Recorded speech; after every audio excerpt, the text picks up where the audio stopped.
पर सवार था। उसने माही का मुंह अपने हाथ से दबा रखा था ताकि उसकी आवाज बाहर ना निकल सके। दूसरी बाह से माही को कसकर जकड़कर जय लगातार माही को चूम रहा था।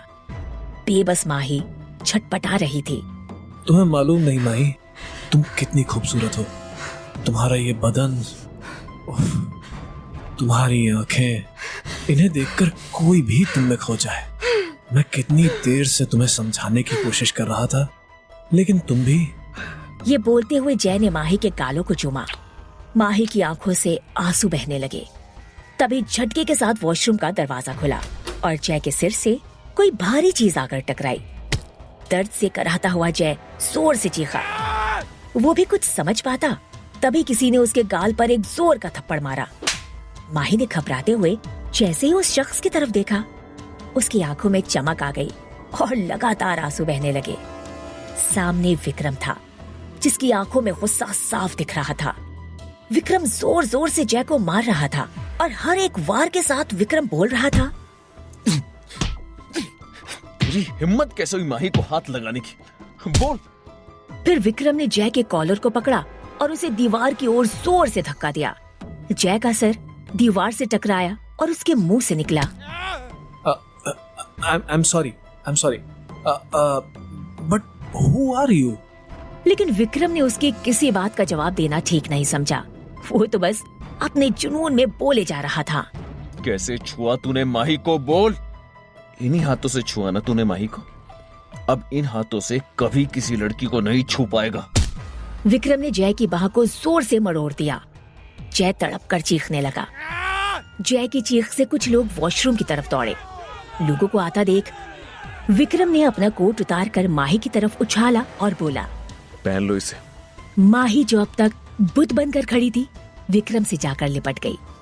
विक्रम अब भी जय को लगातार मारे जा रहा था। विक्रम के गुस्से को देखकर किसी की हिम्मत नहीं हो रही थी कि वो जय को विक्रम से बचा सके। छोड़ दो मुझे, गलती हो गई माही, बचा लो मुझे। गलती नहीं, गुनाह। किसी भी लड़की को उसकी मर्जी के बिना छूने का गुनाह किया है तूने। तुझे जिंदा रहने का कोई हक नहीं। विक्रम ने एक तेज किक जय के पेट पर मारी। जय के मुंह से खून की तेज धार निकलकर बाहर गिरी, जिसे देख माही चक्कर खाकर नीचे गिर गई। विक्रम बिना देर किए उसे अपनी बाहों में उठाकर बाहर की ओर भागा। माही के माथे पर चोट लगी थी, जिसे देख विक्रम परेशान हो गया। विक्रम ने माही को अपनी कार में लिटाया और तेजी से कार चलाते हुए अपने बंगलों में पहुंचा। माही जब होश में आई तो उसने खुद को एक अनजान जगह पाया। जैसे ही माही ने चारों ओर निगाह घुमाई, वो उस आलीशान कमरे को देखकर हैरान हो गई। माही बेड से उठने की कोशिश कर ही रही थी कि तभी वहाँ विक्रम आ गया। उसने माही को सहारा देते हुए बिठाया और पूछा, अब कैसा लग रहा है? इस सवाल पर माही विक्रम के गले लगकर रोने लगी। वे रिएक्शन नहीं दिया, ना ही माही को खुद से अलग किया। माही के लिए ये पल बेहद खास थे। इन पलों को वो गंवाना नहीं चाहती थी।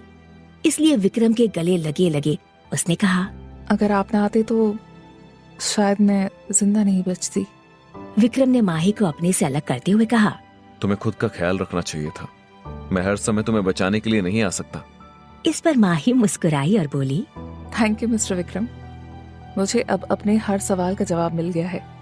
ये सुनते ही विक्रम ने उसे ऊपर से नीचे घूर कर देखा और बोला, तुम इतनी स्टूपिड हो, विश्वास नहीं होता।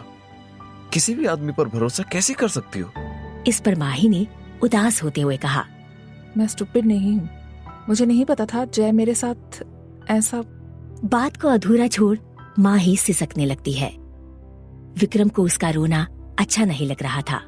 वो बेचैनी से बोला, तुम्हें इतना कमजोर नहीं होना चाहिए। बात बात पर रोने वाली लड़कियां मुझे पसंद नहीं। ऐसी लड़कियां धोखेबाज होती हैं।